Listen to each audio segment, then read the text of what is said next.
Assalamualaikum warahmatullahi wabarakatuh. Perkenalkan, saya Leli Mustika Sari, mahasiswi dari Universitas Islam Negeri Sumatera Utara, Fakultas Sains dan Teknologi, Program Studi Biologi. Di sini saya akan menjelaskan materi dari anatomi fisiologi manusia, yaitu mengenai alat indera. Alat indera merupakan suatu alat atau organ yang peka terhadap rangsangan tertentu. Indera sendiri berfungsi sebagai reseptor terhadap rangsangan dari lingkungan. Adapun sel-sel reseptor tersebut dibagi menjadi dua, yaitu introreseptor dan eksoreseptor.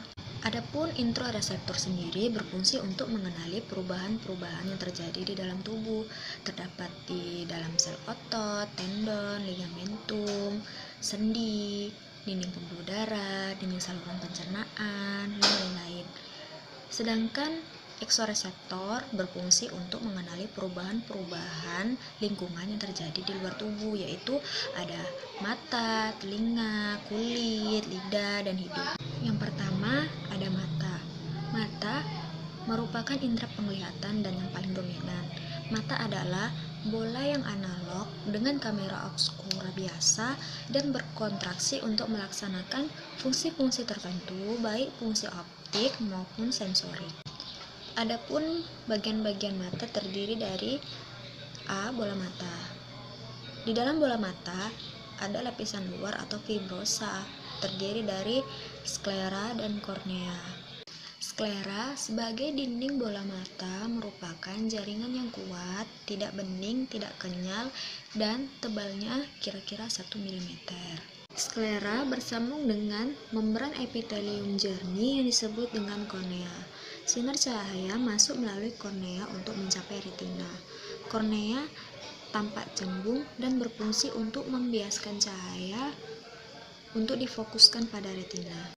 Selanjutnya ada lapisan tengah atau vaskular dan traktus uveal, terdiri dari badan siliaris, iris, dan koroid.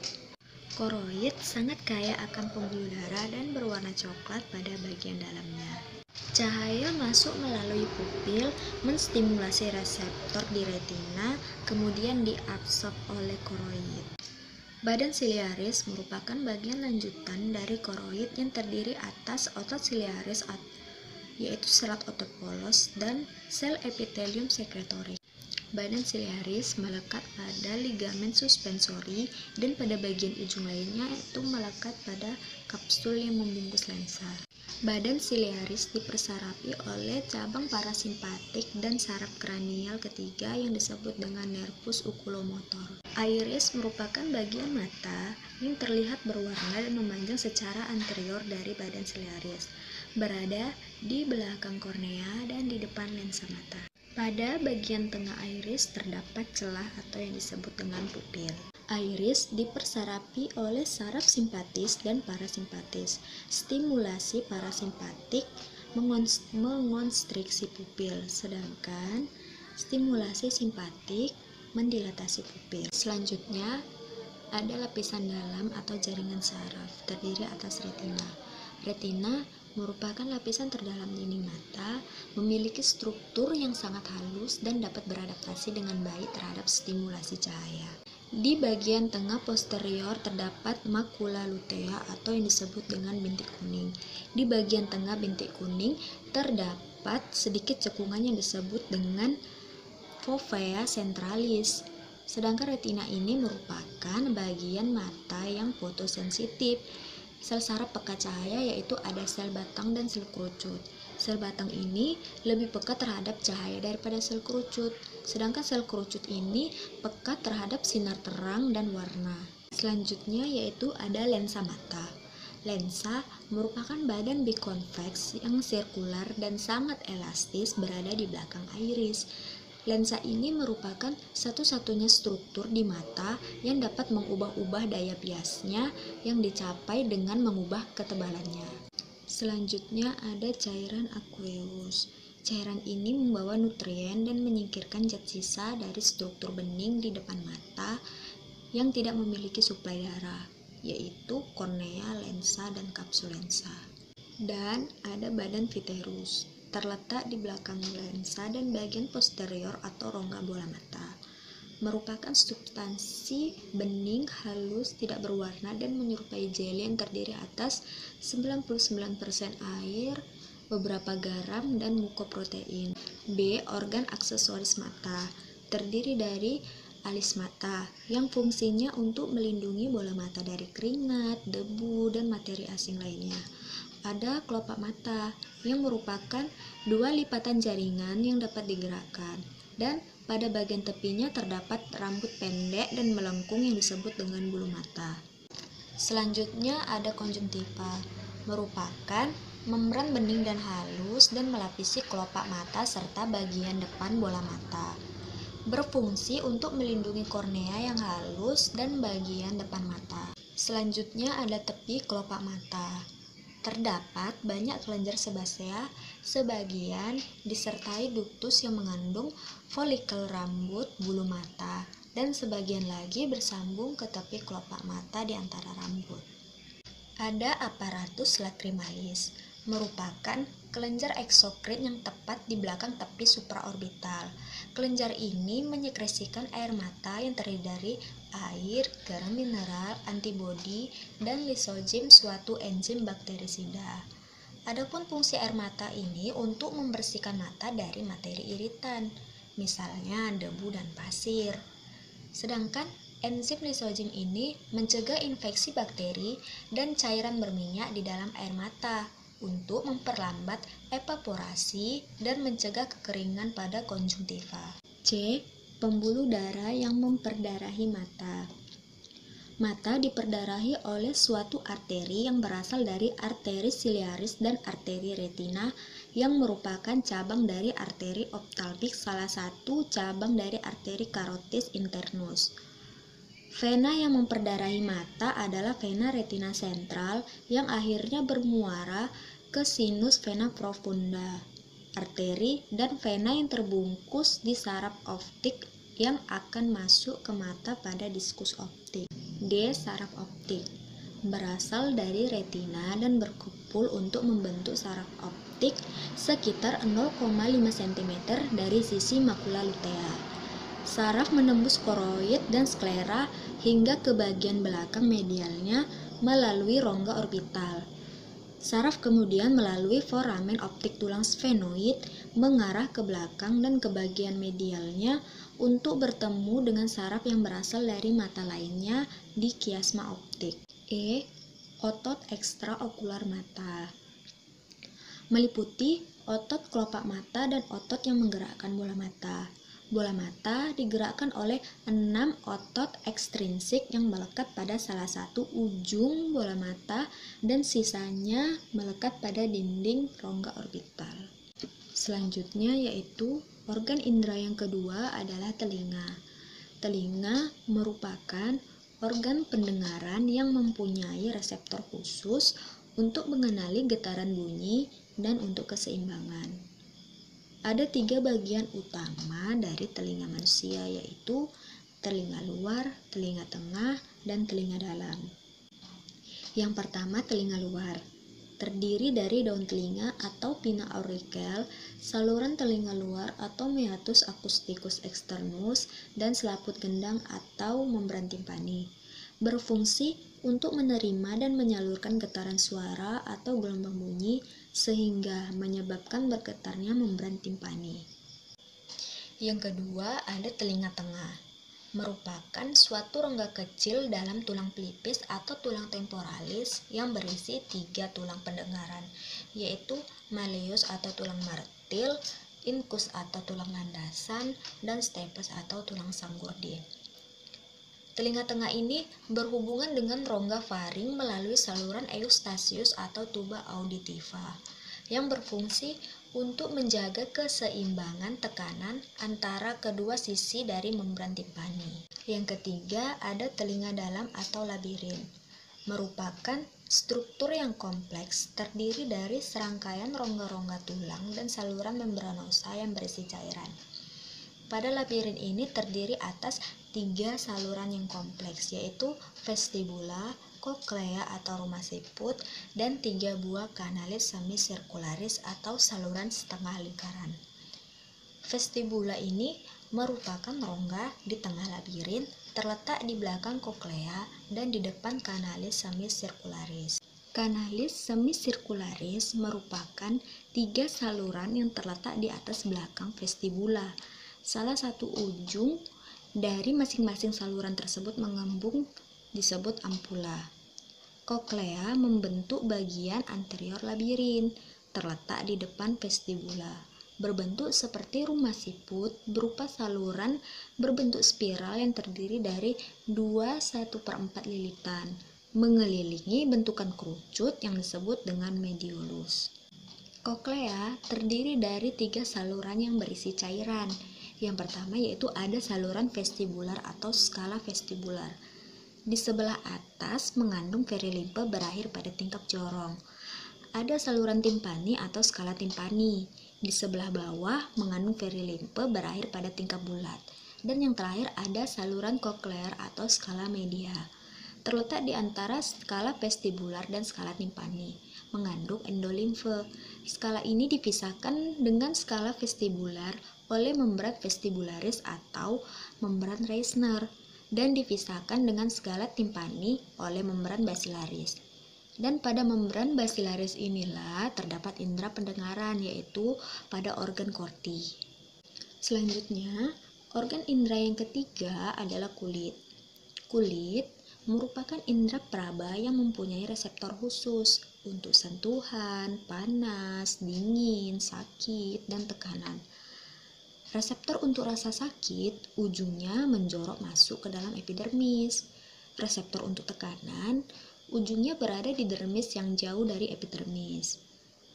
Sedangkan reseptor untuk rangsang, sentuhan, dan panas, ujung reseptornya terletak di dekat epidermis. Adapun fungsi kulit yaitu sebagai alat pelindung organ bagian dalam, misalnya otot, tulang, jantung, dan lain-lain. Kulit memiliki lapisan. Yang pertama ada epidermis, merupakan lapisan kulit yang paling luar dan terdiri dari sel epitelium squamosa berkeratin dan berlapis yang memiliki ketebalan bervariasi di setiap bagian tubuhnya. Terdapat beberapa lapisan di epidermis, yaitu ada stratum corneum, stratum iusidum, stratum granulosum, dan lapisan germinatif. Permukaan epidermis yang menonjol oleh tonjolan sel di dermis disebut papila. Pada tonjolan ini berbeda-beda di setiap individunya. Selanjutnya ada dermis. Dia bersifat elastik dan keras, disusun oleh jaringan ikat dan matriks mengandung serat kolagen yang bertautan dengan serat elastik. Adapun struktur di dalam dermis ini terdiri dari pembuluh darah, pembuluh limfe, ujung saraf sensorik atau somatik, kelenjar keringat dan duktusnya, ada rambut, otot villi erector, dan kelenjar sebasea. Adapun fungsi dari kulit ini yaitu sebagai proteksi, regulasi suhu tubuh, pengendalian suhu tubuh, pembentukan vitamin D, memberikan sensasi, sebagai absorpsi, sebagai ekskresi, dan pengeluaran panas. Selanjutnya, alat indera yang keempat adalah lidah. Lidah terletak pada dasar mulut, pembuluh darah, dan saraf masuk dan keluar pada pangkalnya. Bagian ujung serta pinggirannya lidah bersentuhan dengan gigi bawah.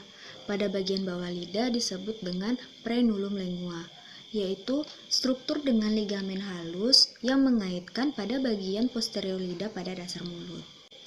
Lidah sebagian besar terdiri dari 2 kelompok otot, yaitu otot intrinsik untuk melakukan semua gerakan halus dan otot ekstrinsik untuk mengaitkan lidah pada bagian sekitarnya, melakukan gerakan-gerakan kasar dan mendorong lidah ke faring. Selaput lendir pada lidah selalu lembab dan waktu sehat berwarna merah jambu, sedangkan pada permukaan bagian atas lidah seperti bludru dan ditutupi oleh papila yang terdiri dari ada papila circumvallata terdiri dari 8-12 dan terletak di bagian dasar lidah. Papila ini merupakan papila yang terbesar dan dikelilingi oleh lekukan seperti parit. Kemudian Ada papila fungiformis menyebar pada permukaan ujung dan sisi lidah berbentuk jamur. Dan ada papila foliformis. Dia terbanyak dan menyebar pada seluruh bagian permukaan lidah. Adapun sensasi pengacapan utama terdiri dari rasa asam.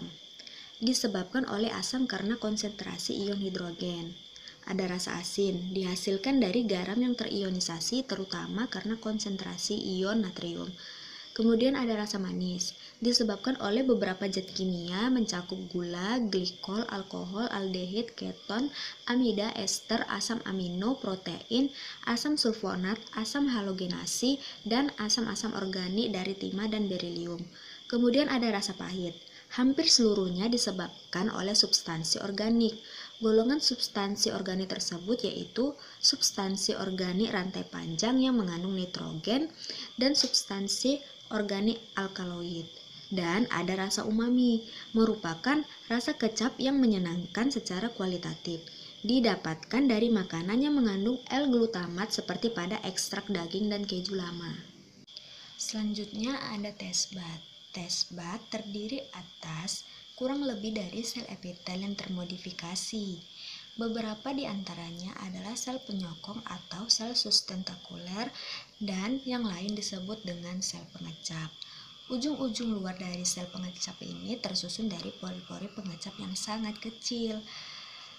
Dari ujung setiap sel pengecap, beberapa rambut pengecap atau mikrofili akan menonjol keluar menuju pori-pori pengecap untuk mendekati rongga mulut. Mikrofili di permukaan merupakan reseptor dari indera pengecapan. Taste bud ditemukan pada 3 tipe papila lidah. Sebagian besar terletak di dinding saluran yang mengelilingi papila circumvallata yang membentuk garis V di permukaan lidah posterior. Dan alat indera yang terakhir adalah hidung. Hidung memiliki bagian-bagian, di antaranya ada rongga hidung, berfungsi untuk mengalirkan udara dari luar tenggorokan menuju paru-paru. Di dalam hidung terdapat banyak sel kemoreseptor untuk mengenali bau. Indera penciuman terletak pada rongga hidung. Di dalam rongga hidung terdapat rambut-rambut halus yang berfungsi untuk menyerap kotoran yang masuk melalui sistem pernafasan. Selain itu, terdapat konka nasal superior, intermediate, serta inferior. Pada bagian konka nasal superior terdapat akar sel saraf kranial pertama yang berfungsi untuk mendeteksi bau-bauan yang masuk melalui hirupan nafas. Fungsi dari sistem pembau atau sistem olfaction adalah untuk mengindikasikan molekul-molekul kimia yang dilepaskan di udara untuk mengakibatkan bau. Serta molekul kimia di udara dapat dideteksi bila ia masuk ke reseptor olfaktori epitelia melalui proses penghirupan. Sedangkan rongga hidung ini dipisahkan oleh langit-langit mulut yang disebut dengan palat. Kemudian ada mukus membran, berfungsi untuk menghangatkan udara dan melembabkannya. Bagian ini membuat mukus atau lendir berguna untuk menangkap debu, bakteri, dan partikel-partikel kecil lainnya yang dapat merusak paru-paru. Selanjutnya ada saraf indera penciuman. Saraf olfaktorius merupakan saraf sensorik penciuman. Saraf ini berasal dari ujung saraf olfaktorius khusus atau kemoreseptor di membran atas rongga nasal yang berada pada konka nasal superior. Pada setiap sisi septum nasal, serat saraf melalui lamina cribriformis tulang etmoid ke bulbus olfaktorius, di mana saraf ini saling berhubungan dan bersinapsis. Dari bulbus berkeserat saraf membentuk traktus olfaktorius yang melewati area olfaktorius ke lobus temporal pada tiap hemisfer, di mana impuls dipersepsikan dan bau dipersepsikan. Semua materi berbau mengeluarkan materi mudah menguap di mana akan dibawa ke hidung melalui udara yang terinhalasi dan bahkan dengan konsentrasi yang rendah saat terlarut di dalam mukus dapat menstimuli kemoreseptor penciuman. Udara yang masuk ke hidung dihangatkan dan aliran konveksi membawa putaran udara yang terinspirasi ke atas rongga nasal. Membau memusatkan molekul yang dapat menguap di atas hidung. Hal ini meningkatkan jumlah reseptor olfaktori yang terstimulasi sehingga terjadi persepsi bau. Adapun indera penciuman dapat menciptakan memori yang bertahan lama, khususnya jika bau itu khas, misalnya bau rumah sakit, bau makanan favorit, atau bau makanan yang tidak disukai. Kemudian, ada beberapa kelainan pada alat indera, misalnya miopi atau rabun jauh, hipermetropi atau rabun dekat, presbiopi atau mata tua, ada rabun senja, sariawan, alergi, gendang telinga pecah, sinusitis, panu, jerawat, alergi, dan lain-lain sebagainya. Baiklah, sekian pemaparan dari saya. Lebih dan kurangnya saya mohon maaf dan semoga bermanfaat bagi kita semua. Saya akhiri dengan wabillahi taufiq wal hidayah. Assalamualaikum warahmatullahi wabarakatuh.